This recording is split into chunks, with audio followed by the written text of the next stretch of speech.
জয় নিতাই, রাধে রাধে। আজকে কামিকা একাদশী, সোমবার।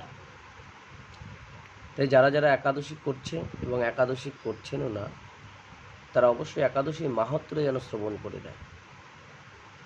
তাই একটু আস্বাদন করে নিচ্ছি আমরা মাহাত্ম্যটা।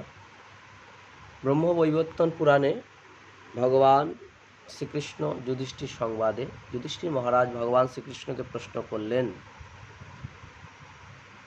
হে ভগবান অচ্যুতানন্দ, আপনি কৃপা করে এই শ্রাবণ মাসে কৃষ্ণপক্ষ একাদশীর বৃত্তান্ত আমার কাছে বলুন, আমি জানতে খুব কৌতূহলী। তদুত্তরে ভগবান শ্রীকৃষ্ণ বললেন, এই একাদশী সম্পর্কে পূর্বে নারদ মুনি, দেবর্ষি নারদ প্রজাপতি ব্রহ্মার কাছে প্রশ্ন করেছিলেন। তা প্রজাপতি ব্রহ্মা যে কথা বলেছিলেন নারদ মুনিকে, সেই কথাই তোমাকে আমি আস্বাদন করাচ্ছি, মন দিয়ে শ্রবণ করুন। তাই শ্রাবণ মাসে কৃষ্ণপক্ষের একাদশী কামিকা নামে প্রসিদ্ধ। এই একাদশী মাহাত্ম্য শ্রবণে বাজপেয় যজ্ঞের ফল লাভ হয়। ভগবান শ্রীহরি পূজা অর্পিত পূর্ণ ফল প্রদান করে। গঙ্গা, গোদাবরী, কাশী, নৈমিষারণ্য, পুষ্কর তীর্থ দর্শনের সমস্ত ফল একমাত্র শ্রীকৃষ্ণ পূজার মাধ্যমে কোটিগুণ লাভ করা যায়। সাগর ও অরণ্যযুক্ত পৃথিবী দানের ফলে, দুগ্ধবতী গাভী দানের ফল অনায়াসে এই ব্রত পালনে লাভ হয়। যারা পাপ পূর্ণ সাগরে নিমগ্ন, এই ব্রতই তাদের উদ্ধারের সহজ উপায়।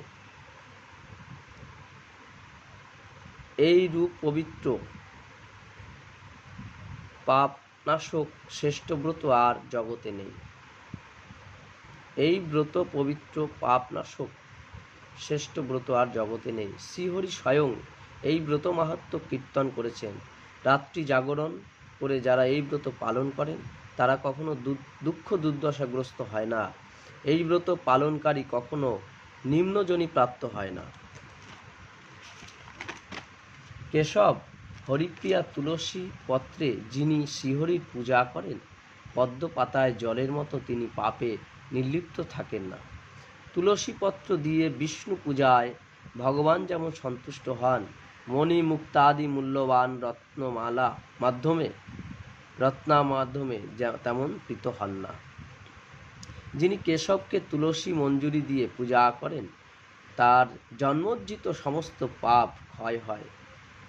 এ প্রসঙ্গে ব্রহ্মা বলেন, যিনি তুলসীকে প্রত্যহ দর্শন করেন, তার সকল পাপ রাশি বিদরিত হয়ে যায়। যিনি তাকে স্পর্শ করেন, তার পাপ মলিন দেহ পবিত্র হয়।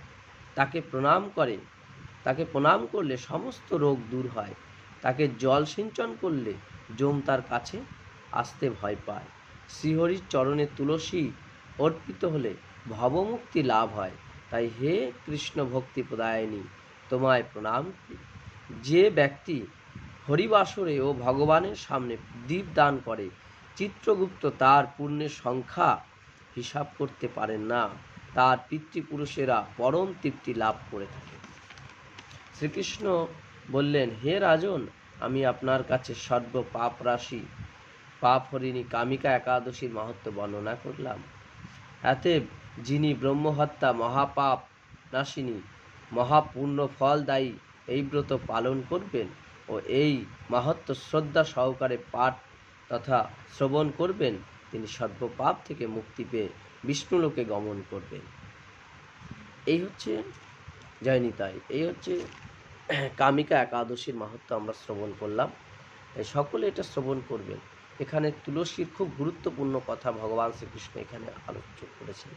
যারা যারা তুলসী গাছকে, অনেকে বলে একাদশীর দিন জল ঢালতে নেই, তা এইখানে ভগবান শ্রীকৃষ্ণ উপস্থিত বাণী তিনি নিজস্ব বলেছেন, তুলসী দেবীকে এই একাদশীর দিন জল সিঞ্চন করলে এবং তার পূজা করলে সমস্ত পাপ থেকে বিদরিত হয়। জয় নিতাই, রাধে রাধে। সবাই আস্বাদন করবে।